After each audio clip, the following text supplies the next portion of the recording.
የመዳም ቅመሞች በደንብ አዳምጡ። ሳታዳምጡ እንዳታልፉ። ለእናንተ ይጠቅማል ብዬ ለሁላችንም ይጠቅማል ብዬ ወደ እናንተ ያመጣሁት ነገር ስለሆነ በደንብ አዳምጡ። እንደምን አደራችሁ? እንዴት ዋላችሁ? እንዴት ቆያችሁ? እንዴት አረፈዳችሁ? ሰላም ናችሁ ወይ? እኔ ያለው እግዚአብሔር ይመስገን። እናንተ እንዴት ናችሁ? ሁሉም ሰላም? እኔ ጋር ሁሉም ሰላም፣ ሁሉም መልካም ነው። እናንተ ጋርም ሁሉም መልካም፣ ሁሉም ሰላም። እንዴት ናችሁ? ዛሬ የመጣሁበት ምክንያት ለእህቶቼ፣ ለወገኖቼ፣ ውድ የሀገሬ ልጆች ለምታለሉት ትንሽ እንኳን እችን ሰምተው ራሳቸውን እንዲቆጥቡ ብዬ ነው። ራሳቸውን እንዲቆጥቡ ማለት ትንሽ እውነት ነው ወይ? ከ100% 10% ምናልባት ይጠቅመናል ብላችሁ የምትወስዱ ከሆነ በጭንቅላታችሁ የምትወስዱ ከሆነ ትንሽ ልምከራችሁ ብዬ ነው። ለምን እኔም ደግሞ እንዲሁ እንደ እኔ ለሚመክረው ሰው ምክሩን ሰምቼ የተማርኩት ወይ ደግሞ የተረዳሁት ሊሆን ይችላል ብዬ ነው ወደ እናንተ እናመጣ። እኛ አሁን መጀመሪያ ከሀገራችን ስንወጣ እቅድ ይዘን ነው የምንወጣው። እቅድ ይዘን እንመጣና ኮንትራት ሰርተን ሰው ቤት ገብተን ተቀጥረን ሰርተን ወደ ሀገራችን እንገባለን ብለን ነው ከሀገራችን ከቤተሰቦቻችን ከልጆቻችን ከሁሉምና ቤተሰቦቻችን ጥለን የምንመጣው ማለት ነው። እዚህ ደርሰን ወይ ኮንትራታችን 2 ዓመት ከጨረስን በኋላ ወይ ደግሞ እሱንኑ ኮንትራቱ ሳንጨርስ ወይ ሌላ ሀገር ሰርተን ቋንቋ ተምሬን ሊሆን ይችላል፣ ስራም ተምሬን ሊሆን ይችላል።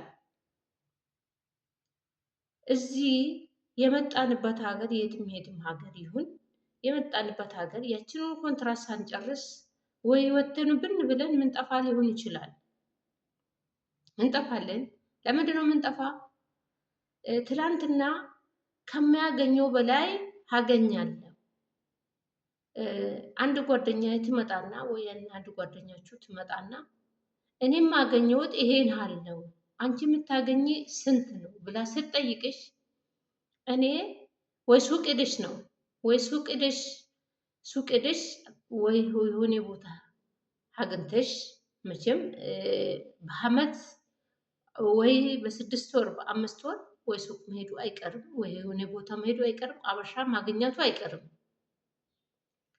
ኢትዮጵያ ማለት ነው። አበሻ ማለት የራሳችን ሰው እናገኛለን። ስናገኝ ደሞዝሽ ስንት ነው? ሰላም ነሽ? ሰላም። ደሞዝሽ ስንት ነው? ይሄን ነው የምትሰሪ? ኮንትራት ነው? አዎ።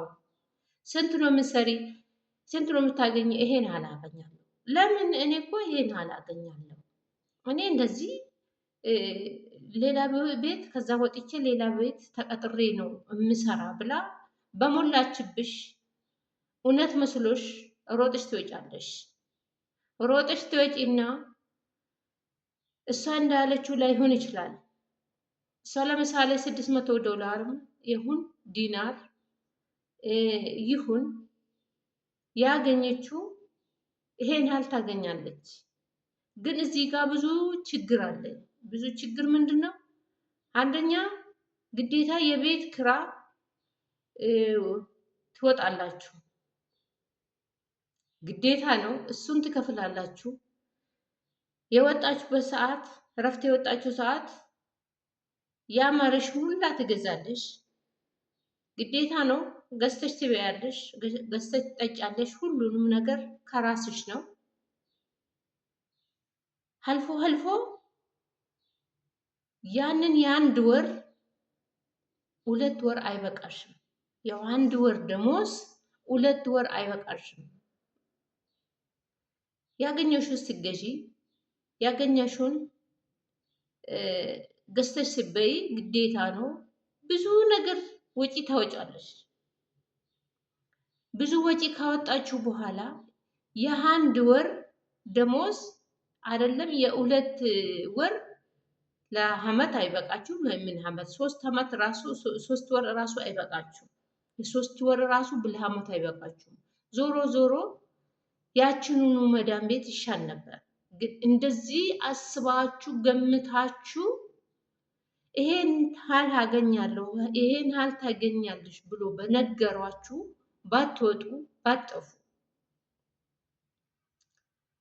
እኔ አሁን ትናንትና እዚህ ባለበት ሰፈር ባለበት ሀገር አንድ ሁለት ልጆች መጥቶብኝ እኔ ውጪ ላይ በምሰራ አበባ እያጠጣሁ ነበረ። ከግቢ ውጪ ነበረ መጥተው ሲነግሩኝ ብዙ ነገር ነበር የነገሩኝ። ብዙ ነገር ነው ያጫወቱኝ። የእውነት በጣም ነው ያዛዘኑኝ። ለምን ትርፍ እናገኛለን ብሎ ያችን አይደለም ትርፍ ዋናዋ ራሷ ከእጅ ትጠፋለች። እንደዛ እየተባለ እንግዲህ ወረቀት ማሰራት የለም፣ ህገወጥ መሆን አለ። ወደ ሀገር ወይ ልጅ ይኖራል ልጆቹ ጋር መግባት ችግር ነው። እንዴት ቤተሰብ ጋር መግባት እንዳለብን በጣም ያስቸግራል። ግን አትስሙ። ከዚህም በፊት የወጣችሁ እንግዲህ ፈጣሪ ያግዛችሁ። ግን የሰው ምክር ሰምታችሁ ስራችሁን ለቃችሁ አትጥፉ። የእውነት አትጥፉ ነው። ብዙ ነገር ስላየሁት ብዙ ነገር ስለሰማው ነው ይሄንን ውስጤ የቆረቆረኝ። ምናልባት እንደው ከአንድ ሁለት ሰው አእምሮአችሁ ውስጥ ወስዳችሁ እውነት ሊሆን ይችላል ብላችሁ አምናችሁ ከጥፋት ወይ ደግሞ ለመጥፋት ያሰባችሁ ራሳችሁን ታርሟላችሁ ብዬ ነው የማስበው። የእውነት እኔ እውነቴን ነው የምላችሁ። በጣም ነው ያዛዘኑ።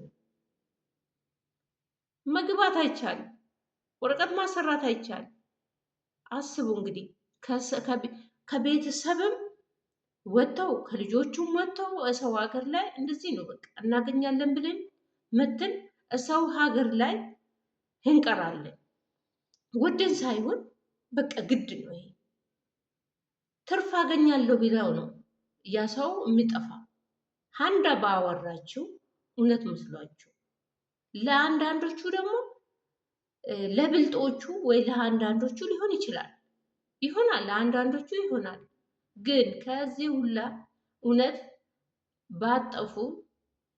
በተለይ እኔ ያለሁበት ሀገር አይደለም መጥፋት ተቀጥሬሹ እሷ አብልታሹ እሷ አጠጥታሹ ደሞዝ ለመስጣት ላይ ደሞዝ ለመውሰድ ላይ በጣም አስቸጋሪ ነው እና ከጆርዳን ወደ ሌላ አላቅም። ጆርዳን ውስጥ ጣፍቼ ቤት ሌላ ቤት ገብቼ እሰራለሁ፣ ተቀጥሬ እሰራለሁ ወይ በሰዓት እሰራለሁ ማለት እንዳታስቡ፣ እውነት እንዳታስቡ። እኔ ያለው ጆርዳን ነው። እኔ ያው ስንት ዓመቴ ነው። ቢከፋኝም ብለማኝም ቢመቸኝም ባይመቸኝም አርፌ እየሰራው ነው። ግን የፈለኩበት ውዬ የፈለኩበት ዞሬ መምጣት እችላለሁ። ለምን እችላለሁ? ለመጥፋት ይመቸኛል። ግን መጥፋት ቢጎትቱኝም አልወጣም፣ አልጠፋም። ቢጎትቱም ጣፍቼ እሰራለሁ። አይቻለሁ፣ ሰምቻለሁ፣ ተረድቻለሁ። ስለዚህ ምንም ውጤት ስለሌለ እዛም ሌላ ዞራችሁ የምገቡ እኮ ሰው ቤት ነው፣ አረቦቹ ቤት ነው።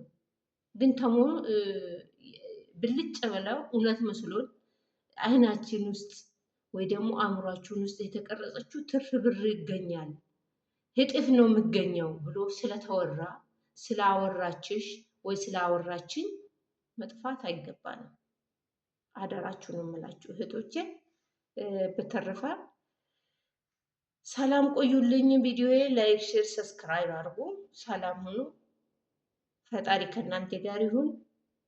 እውነት እንዳጠፉ ነው የምላችሁ። እኔ ይሄ ነው የዛሬ መልእክት።